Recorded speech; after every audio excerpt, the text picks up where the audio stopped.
Olá, como está? Tudo bem? Desejo que sim. Vamos falar um pouquinho do Evangelho de hoje sobre um dos apóstolos de Jesus Cristo, um dos seus discípulos, Pedro. Talvez entre todos os discípulos, em termos de idade, Pedro fosse o mais maduro de todos, né? Não fosse o mais velho, mas maduro pela experiência de vida, pela idade somada.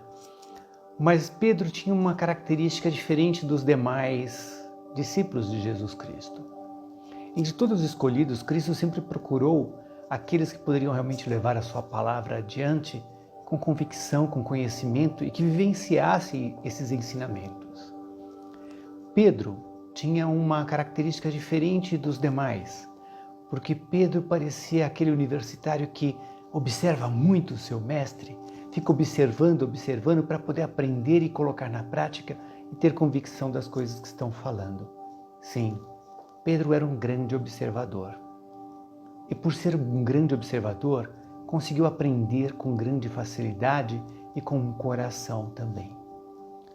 Este é um dos ensinamentos que Cristo nos pede. Não simplesmente que nós pratiquemos a nossa fé, e quando falamos de fé, falamos da fé que é obra exercitada em nós, a fé raciocinada, onde nós pensamos, onde nós concatenamos as nossas ideias para entender aquilo que acreditamos. E não somente nas coisas concretas, mas também as coisas abstratas, porque fé é isso, acreditar naquilo que não se vê, mas sabe da sua existência. E o melhor exemplo de todos usado por nós e por todas as pessoas é o ar. Não vemos, mas sentimos e sabemos que existe. Então Pedro ficou nessa observação e Cristo pede que nós também observemos o seu Evangelho. Coloquemos ele em prática. Falando em observação, outros dois discípulos de Cristo, antes de serem discípulos, eram dois pescadores. E estavam na praia, André e Tiago. E andavam e pensavam, já haviam falado muito sobre o Evangelho de Cristo através do evangelista João Batista. E aí eles saíam para sua vidinha monótona de pescadores e estavam lá certo dia no mar, jogaram a rede, estão jogando e esperando os peixes.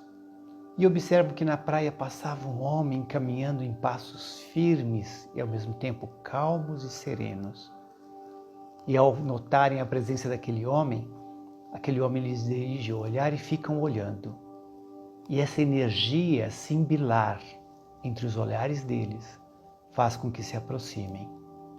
Os dois jovens, observando a presença daquele jovem que caminhava na praia, se aproximam dele. E ao se aproximarem, um olha para o outro. E então, aquele que caminhava, que era Jesus, diz: sigam-me, e eu vos farei pescadores de homem. E aí eles foram. E assim foi o convite para vários outros discípulos. E eles foram pelos convites de Cristo, aceitando e seguindo. E aprendendo. E Pedro, observador que era, percebeu todos os ensinamentos do Mestre Jesus Cristo para colocá-lo em prática, com mais convicção, com mais segurança. Nos tempos modernos, quando falamos de aplicar o Evangelho de Jesus em nossas vidas, o que ele nos pede é que nós, além de aplicarmos, antes nós observemos. Então, quando nós pensarmos nos ensinamentos do Mestre Jesus Cristo, vamos observar o que ele realmente está nos ensinando. Vamos absorver este conhecimento e colocá-lo em prática. Vamos observar as coisas que acontecem no mundo ao nosso redor antes de nós sairmos por aí proferindo os nossos pensamentos ou praticando os nossos atos. A lei da observação permite ao cientista observar o desenvolvimento de várias fases do estudo científico, até chegar à sua conclusão da descoberta necessária. É assim que nós faremos com o nosso Evangelho. Vamos ouvir, aprender, guardar e, após observar todas as fases da sequência, colocá-lo em nossas vidas.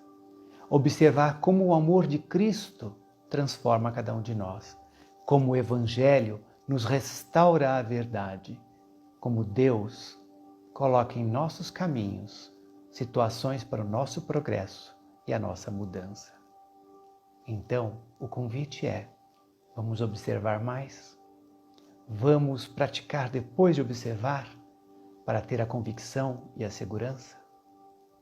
Desejo a ti que, assim como o discípulo de Jesus, Pedro, as nossas observações sejam realmente frutíferas, que possamos observar tudo ao nosso redor e transformar as nossas vidas com a aplicação desse Evangelho abençoado. Que Jesus abençoe a você, abençoe a sua casa e serene seu pensamento e sua mente, para que através da sua observação os resultados sejam de colher no futuro muita paz e muita alegria. Que assim seja.